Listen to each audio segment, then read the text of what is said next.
వచ్చేసా. మీ ముందుకు లెక్కలతో సహా వచ్చేసా. పక్కా క్లియర్ కట్‌గా 'పుష్పరాజ్' గాడి యాటిట్యూడ్ గురించి చెప్పడానికే వచ్చేసా. సుకుమార్ రాసిన లెక్కకి, పుష్పరాజ్ చేసిన యాక్టింగ్‌కి, వచ్చిన అవార్డులకి, రాబోయే రివార్డులకి, సృష్టించబోయే చరిత్ర గురించి మాట్లాడడానికే వచ్చేసా. ఒక సినిమా హిట్ అయ్యిద్దా? ఒక సినిమా ఫట్ అయిందా? ఏదన్నా గానీ ఎవరి చేతిలో ఉండిద్ది? ఆడియన్స్ చేతిలో ఉండిద్దా? రికార్డ్స్ చేతిలో ఉండిద్దా? కలెక్షన్స్ చేతిలో ఉండిద్దా? ఆ సినిమాకొచ్చిన అవార్డుల చేతిలో ఉండిద్దా? మరి ఎక్కడుండిద్ది? అసలు ఆ సినిమా హిట్ అయిందా? సక్సెస్ అయిందా? అనేది చెప్పేదెవరు? సినిమా హిట్ అయిందంటే జస్ట్ చూసి వదిలేస్తాం. సినిమా సక్సెస్ అయిందంటే ఆ సినిమా గురించి తరతరాలు చెప్పుకుంటాం. కానీ సినిమాలో ఉన్న క్యారెక్టర్ సక్సెస్ అయిందంటే ప్రతి ఒక్కరికి యాటిట్యూడ్‌గా మారిద్ది. ఆ యాటిట్యూడ్‌గా మారినోడే 'పుష్పరాజ్'. గల్లీ నుంచి మొదలై జస్ట్ కూలీగా మొదలై ఒక సాధారణ అడవుల్లో ఎర్రచందన కూలీగా మొదలయ్యి ఎర్రచందన సిండికేట్‌ని శాసించే స్థాయికి ఎదిగి 'పుష్ప' అంటే నేషనల్ కాదు ఇంటర్నేషనల్ అని చెప్పి దర్జాగా చెప్పాడు. గుండీలు ఉప్ప తీసుకొని కాళ్ళు ఎగరేసుకునేలా చెప్పాడు. ఈ సినిమా గురించి ఇంతలా హైప్ అవ్వడానికి కారణం ఏందో తెలుసా? ఒకటి, అది మన తెలుగు సినిమా. రెండోది, అది మన తెలుగు సినిమాకి నేషనల్ అవార్డు తెచ్చిన సినిమా. ఎన్ని విమర్శలు వచ్చినా, ఎంతమంది క్రిటిసైజ్ చేసినా, ఎవరు ఏమన్నా 'పుష్పని' మనం అందరం మా సినిమా, మా తెలుగు చిత్ర పరిశ్రమ సినిమా అని మనందరం సగర్వంగా కాళ్ళలో ఎగరేసుకొని చెప్పుకోవాల్సిన cinema.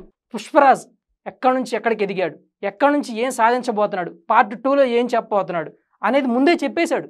Cinema already hit. 'Pushpa 2' already hit. దీని గురించి లెక్క కూడా ప్రతి ఒక్క లెక్క రాసుకొని మరీ వచ్చా. క్లియర్ కట్‌గా చెప్తా. ఎర్రచందనం స్మగ్లింగ్ కూలీగా మొదలయ్యి సిండికేట్‌ని శాసించే స్థాయికి ఎదిగాడు. అక్కడితో పార్ట్ 1 అయిపోయింది. ఆ సిండికేట్ తర్వాత 'పుష్పరాజ్‌ని' ఎలా తొక్కబోయింది, ఎదురైన సవాళ్ళేంటి? ఈ సినిమా ట్రైలర్‌లో ఒకే ఒక్క డైలాగ్ చెప్పాడు. నాదనేది 7 కొండల మీద ఉన్నా, 7 సముద్రాలు అవుతున్నా నేను తీసుకొస్తా, అది నాదే అన్నాడు. నేషనల్ స్థాయిలో సిండికేట్‌ని శాసించే స్థాయికి ఎదిగిన తర్వాత ఇంటర్నేషనల్ బిజినెస్‌లోకి అడుగు పెడుతున్నప్పుడు స్మగ్లింగ్ ఏదైనా కానీ సముద్ర మార్గం ద్వారానే పోయిద్ది. 7 కొండల్లో పుట్టిన ఎర్రచందనం సప్త సముద్రాలు దాటి ఇంటర్నేషనల్ స్థాయికి వెళ్ళేటప్పుడు సముద్ర మార్గంలో ఎదురయ్యే సవాళ్ళు, ఎదురుగా నిలబడే ఇంటర్నేషనల్ స్మగ్లర్లు, అందరినీ దాటుకొని నిలబడే పుష్పగాడి యాటిట్యూడ్ చూడాలి, చూస్తుండాలి, చెప్పుకోవాలి, తరతరాలు చెప్పుకోవాలి. అది మన తెలుగు సినిమా గురించి, అది 'పుష్పరాజ్' గురించి. మనం ఎదిగే క్రమంలో ప్రతికూల సవాళ్ళు అనేవి ఎప్పుడూ ఎదురవుతూనే ఉంటాయి. వాటిని అధిగమించినప్పుడే మనం సక్సెస్ అవుతాం. 'పుష్ప 1' కూడా సరిగ్గా ఇదే జరిగింది. 'పుష్ప 1' రిలీజ్ అప్పుడు పాండమిక్ టైం. సరిగ్గా ఎవరి దగ్గర సినిమా చూడడానికి కాదు కదా, కనీసం బతకడానికి కూడా డబ్బులు. అలాంటి టైంలో రిలీజ్ అయిన సినిమా. ఎలాంటి ప్రమోషన్స్, ఎలాంటి అంచనాలు ఏమీ లేకుండా రిలీజ్ అయిన సాధారణ తెలుగు సినిమా. తెలుగుతో పాటు ఎలాగో బన్నీకి కొంచెం మలయాళంలో కూడా క్రేజ్ ఉంది కాబట్టి సేమ్ మలయాళంలో కూడా రిలీజ్ అయింది. రిలీజ్ అయ్యి 10 రోజులకే నెగిటివ్ టాక్, భయంకరమైన ట్రోలింగ్స్. అసలు ఇలా ఎవడైనా సినిమా చేస్తాడా? అల్లు అర్జున్ క్యారెక్టర్ ఇదేనా? సినిమాని అంతా పోగొట్టాడు పో, ఏ మాటలు. సోషల్ మీడియాలో భయంకరమైన ట్రోలింగ్స్. అప్పుడు అందరు చూసే లెక్క వేరు, రాజమౌళి చూసే లెక్క వేరు. అందరు చూసే పర్స్పెక్టివ్ వేరు, రాజమౌళి చూసే పర్స్పెక్టివ్ వేరు. అందుకే సినిమాని నేషనల్ వైడ్గా రిలీజ్ చేయమని ఒక సలహా అయితే ఇచ్చాడు. ఆ సలహానే 'పుష్ప' చరిత్రనే మార్చేసింది. 'పుష్పగాడి' రేంజ్నే మార్చేసింది. జస్ట్ బన్నీని ఐకానిక్ స్టార్గా మార్చి పాన్ ఇండియా రేంజ్కి తీసుకెళ్ళింది. హిందీలో రిలీజ్ అయిన తర్వాత 10 రోజులు గడిచేసరికి 106 కోట్ల కలెక్షన్ రికార్డులు బద్దలు కొట్టింది. ఒక తెలుగు సినిమాకి ఫస్ట్ టైం ఎంటర్ అయిన పాన్ ఇండియా సినిమాకి ఈ రేంజ్ కలెక్షన్స్ రావడం సాధారణమైన విషయం కాదు. 'పుష్పకి' కాంపిటేటర్స్ చాలానే ఉన్నాయి. 'పుష్ప' కాంపిటేటర్స్ని లెక్కేసుకోవాలంటే ఫస్ట్ మనం 'RRR' లెక్కేసుకోవాలి, 'బాహుబలి' లెక్కేసుకోవాలి, 'దంగల్' లెక్కేసుకోవాలి, 'KGF' కూడా లెక్కేసుకోవాలి. ఎందుకంటే ఇండియన్ సినిమాలో హైయెస్ట్ కలెక్షన్స్ ఉన్న సినిమాలు ఇవే. వీటిలో 'బాహుబలి' 2 పార్ట్లు ఉంది, 'KGF' 2 పార్ట్లు ఉంది, 'దంగల్' మాత్రం ఒక పార్టే, 'RRR' మాత్రం ఒక పార్టే. వీటన్నిటిని లెక్కేసుకున్నప్పుడు వీటితో 'పుష్ప' కంపారిజన్ ఎందుకు సరిపోయిద్ది అని అందరూ అనుకుంటారు. కానీ వీటిలో 'పుష్ప' కంపారిజనే చాలా ఇంపార్టెంట్. 'పుష్పని' తీసిన వైనం కానీ, 'పుష్ప' చేసిన యాటిట్యూడ్ కానీ ఎక్కడ తగ్గదు.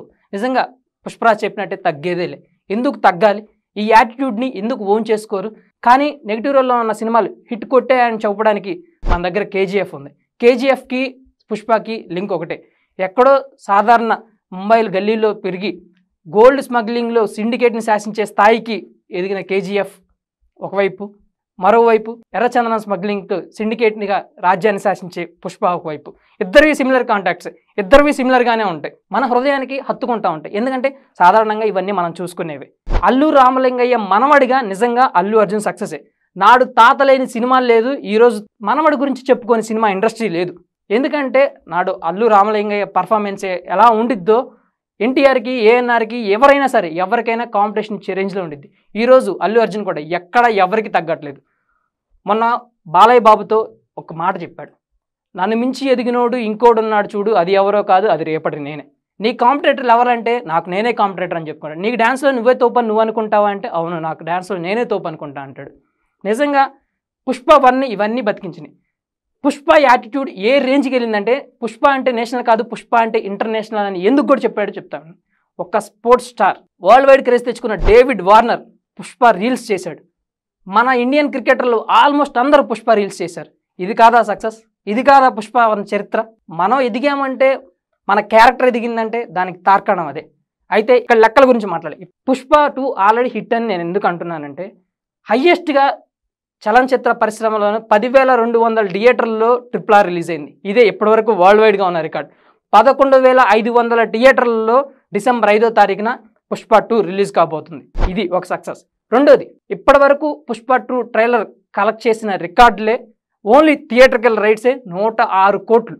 ఇవన్నీ కాదా 2,000 కోట్ల మార్జిన్ని పుష్ప 2 ఎందుకు కొట్టదు అని చెప్పడానికి యాక్చువల్గా అల్లు అర్జున్కి ఒక టార్గెట్ ఉండిద్ది.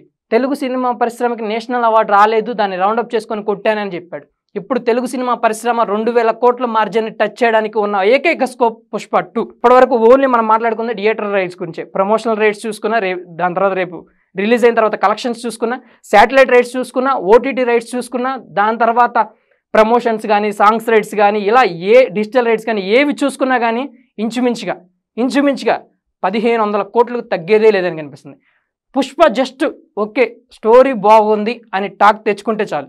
ఎందుకంటే తెలుగు సినిమా పరిశ్రమలో ఇలా చూసుకున్నా కానీ ఇప్పుడు పాన్ ఇండియా స్టార్ నార్త్లో నీరాజనాలు పడుతున్నారు. వాళ్ళు ఇచ్చే కలెక్షన్స్ ఎలా ఉంటాయో నెవర్ ఇమాజిన్ మనం. రెండోది, పుష్ప 2 హిట్ అని టాక్ తెచ్చుకుంటే కలెక్షన్స్ నిజంగానే నేను చెప్పినట్లు 1,500 కోట్లు ఈజీగానే తెచ్చింది. లేదు పుష్ప 2 సూపర్ హిట్, నిజంగా నేషనల్ అవార్డు తర్వాత బన్నీ రెట్టించిన ఉత్సాహంతో పనిచేశాడు, పుష్ప 2 క్యారెక్టర్ నిజంగా ఇది అని కానీ టాక్ వచ్చిందా 2,000 కోట్ల మార్జిన్ని ఈజీగా పుష్ప 2 కొట్టగలదు. యాక్చువల్లీ RRR అయినా, బాహుబలి అయినా రాజమౌళియే. ఏ రికార్డ్ని తిరగరాయాలన్నా రాజమౌళియే. రాజమౌళి వర్సెస్ రాజమౌళి అనే ఎవరైనా చెప్పుకుంటూ ఉంటారు. కానీ రాజమౌళి వర్సెస్ సుకుమార్ అయితే ఎలా ఉండిద్ది? నిజంగా ఇప్పటివరకు కూడా పుష్ప 2కి సంబంధించిన ఫుల్ వర్క్ అనేది కంప్లీట్ అవ్వలేదు, ఇంకా వర్క్ జరుగుతూనే ఉంది. రిలీజ్ డేట్ చూడబోతే 15 రోజుల లోపే ఉంది. లాస్ట్ మినిట్ వరకు ఏదో రకమైన వర్క్ చేస్తూనే ఉంటాడు. ఇది టైం ల్యాగ్ కాదు, ఎందుకంటే బెటర్గా ఇద్దామని సుకుమార్ ట్రై చేస్తూనే ఉంటాడు.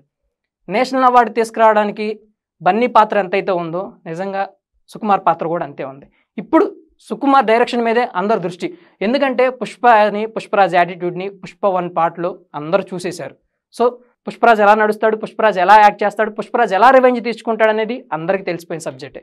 కానీ ఇక్కడ పుష్ప 2లో డైరెక్షన్ ఎలా ఉంది, నెరేషన్ ఎలా ఉంది? ఎందుకంటే సుకుమార్ డైరెక్షన్ తొందరగా ఎవరికి ఎక్కదు. అది ఎక్కితే మాత్రం వదిలిపెట్టుకో. అది ఆర్య చూసినా, 1 నేను ఒక్కడనే చూసినా, ఆర్య 2 చూసినా, 100% లవ్ చూసినా, ఏది చూసినా కానీ ఒక్క దెబ్బకి ఎక్కే క్యారెక్టర్ అయితే సుకుమార్ది కాదు. ఇప్పుడు అదే జరుగుతుంది. KGF 2 పార్ట్లు కలిపి 1,200 కోట్లు కలెక్ట్ చేసింది. కన్నడ ఇండస్ట్రీ కానీ, హిందీ ఇండస్ట్రీ కానీ ఏదైనా ఒక మంచి ఎలివేషన్ ఉన్న స్టార్కి ఎలివేషన్ ఉన్న బడ్జెట్ని రాపట్టగలిగింది.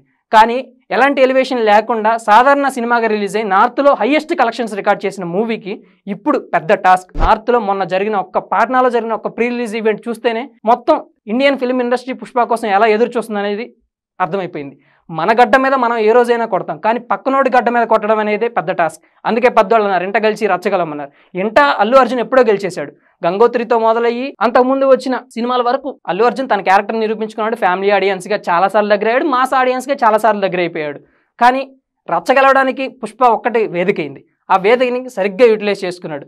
ఆదరించారు, అభిమానించారు, కలెక్షన్లు కురిపించారు. KGFకి పుష్పకి సామాన్యంగా ఉన్న సిమిలారిటీస్ 2 స్మగ్లింగ్ గురించి. అక్కడ ఏమన్నా బంగారం కోసం, ఇక్కడ ఎర్రచందనం కోసం. అక్కడ ప్రేమ ఉంది, ఇక్కడ ప్రేమ ఉంది. అక్కడ విలన్స్ ఉన్నారు, ఇక్కడ విలన్స్ ఉన్నారు.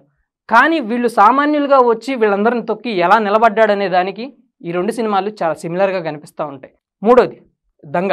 ఎక్కడా రిలీజ్ అవ్వకపోయినా చాలా చిన్న సినిమాగా రిలీజ్ అయ్యి అనేక అవార్డులు అందుకున్న సినిమా. ఒక బస్తీలో ఉండే ఒక అమ్మాయి రెజ్లింగ్లో అవార్డులు అందుకోవడానికి పడిన కష్టాన్ని గురించి చూపించిన ఎక్సలెంట్ మూవీ. ఇంటర్నేషనల్ స్థాయి వరకు వెళ్ళేంత వరకు జరిగిన ప్రయాణాన్ని వివరించిన సినిమా. కానీ అలాంటి సినిమాని ఇప్పుడు పుష్ప 2 కొట్టాల్సిన బాధ్యత ఉంది. ఎందుకంటే ఫిలిం ఇండస్ట్రీలో రోజు రోజుకి మారుతున్న పరిణామాలు కానీ, టెక్నికల్ ఎఫెక్ట్స్ కానీ, టికెట్ కాస్ట్ కానీ ఏది చూసుకున్నా కానీ హయ్యెస్ట్ కలెక్షన్స్ రాబట్టడానికి అవకాశాలు ఎక్కువగానే ఉన్నాయి. ఇలా అవకాశాలు ఎక్కువగా ఉన్నప్పుడు వాటిని యూటిలైజ్ చేసుకోవడం అనేది సినిమా ప్రమోషన్స్ మీద కానీ, సినిమాలో పనిచేసిన ప్రతి ఒక్కరి మీద డిపెండ్ అయి ఉంది. దాన్ని పుష్ప 2 కరెక్ట్గా యూటిలైజ్ చేసుకోవడానికి సిద్ధంగా ఉంది. పుష్ప 2 ఆల్రెడీ సక్సెస్ అనే మాట ఇందాక ఎందుకు మాట్లాడానంటే పుష్ప 1కి పుష్ప 2కి జరిగిన బిజినెస్ని ఒకసారి కంపేర్ చేసుకుందాం. పుష్ప 1 ప్రీ రిలీజ్ ఈవెంట్ జరిగిన సందర్భంలో జరిగిన బిజినెస్ కేవలం 150 కోట్లు మాత్రమే. ఆ రోజుల్లో థియేటర్స్ సంఖ్య తక్కువగా ఉండడం, పాండమిక్ ఉండడం, టికెట్ రేట్లు కూడా తక్కువగా ఉండడం, సో సాంగ్స్ కానీ ఏదైనా ఏ రైట్స్ అయినా కానీ 150 కోట్లు మాత్రం రాబట్టగలిగింది. కానీ పుష్ప 2 విషయానికి వచ్చేసరికి ఏకంగా కనీ విని ఎరుగని రీతిలో 1085 కోట్ల బిజినెస్, ఇండియా వైడ్గా కాదు వరల్డ్ వైడ్గా 1085 కోట్ల బిజినెస్ పుష్ప 2 ప్రీ రిలీజ్ ఈవెంట్కి సంబంధించి జరిగింది. వీటిలో కేవలం 640 కోట్లు ఇండియా నుంచే రాబట్టగా తెలుగు రాష్ట్రాల నుంచి 200 కోట్ల బిజినెస్ జరిగింది. ఓవర్సీస్లో 140 కోట్ల బిజినెస్ని పుష్ప 2 అందుకుంది. ఈ లెక్కలు కలుపుకుంటేనే 940 కోట్లు ఇక్కడే పుష్ప 2కి వచ్చేసాయి. దీంతోపాటు రేపు టికెట్ ధర పెరిగితే ఇంకా ఎక్కువ రావడానికి అవకాశం ఉంది. వీటితో పాటు సాంగ్స్ రైట్స్ కానీ, శాటిలైట్ రైట్స్ కానీ, ఓటీటీ రైట్స్ కానీ, డిజిటల్ ప్లాట్ఫామ్స్ కానీ, మరి ఏ ఇతర రైట్స్ కానీ సినిమాకి వచ్చాయంటే ఆ కలెక్షన్ అవలేలుగా 1200 నుంచి 1300 కోట్లు రావడానికి అవకాశం ఉంది. వీటితో పాటు సినిమా సక్సెస్ అనే మాట కానీ బయటకు వచ్చిందా, ఇంకా ఆ రికార్డులు 1800 కోట్లు ఈజీగా బిజినెస్ చేసుకునే అన్ని సౌకర్యాలు, అన్ని వెసులుబాట్లు, అన్ని మార్గాలు పుష్ప 2కి ఇక్కడ కనిపిస్తూనే ఉన్నాయి. చూస్తుంటే 2000 కోట్ల మార్జిన్ని కొల్లగట్టగలిగే ఏకైక తెలుగు సినిమాగా పుష్ప 2 కనబడతానే ఉంది. నిజంగా 2000 కోట్ల మార్జిన్ని ఒక తెలుగు సినిమా బీట్ చేసిందంటే అది తెలుగు సినిమా పరిశ్రమ ప్రపంచవ్యాప్తంగా గర్వించదగ్గ విషయం. రెండోది, ఇప్పటికే నేషనల్ అవార్డు అందుకున్న సినిమా కాబట్టి మరోసారి నేషనల్ అవార్డు పుష్ప 2కి రావాలని, దీంతోపాటు ఆస్కార్ నామినేషన్స్లో కూడా చోటు దక్కించుకోవాలని మనందరం నిజంగా కోరుకోవాల్సిన విషయం. తెలుగు సినిమా చరిత్రని జాతీయ స్థాయి నుంచి అంతర్జాతీయ స్థాయికి ఆల్రెడీ ఒక సినిమా తీసుకెళ్ళింది RRR.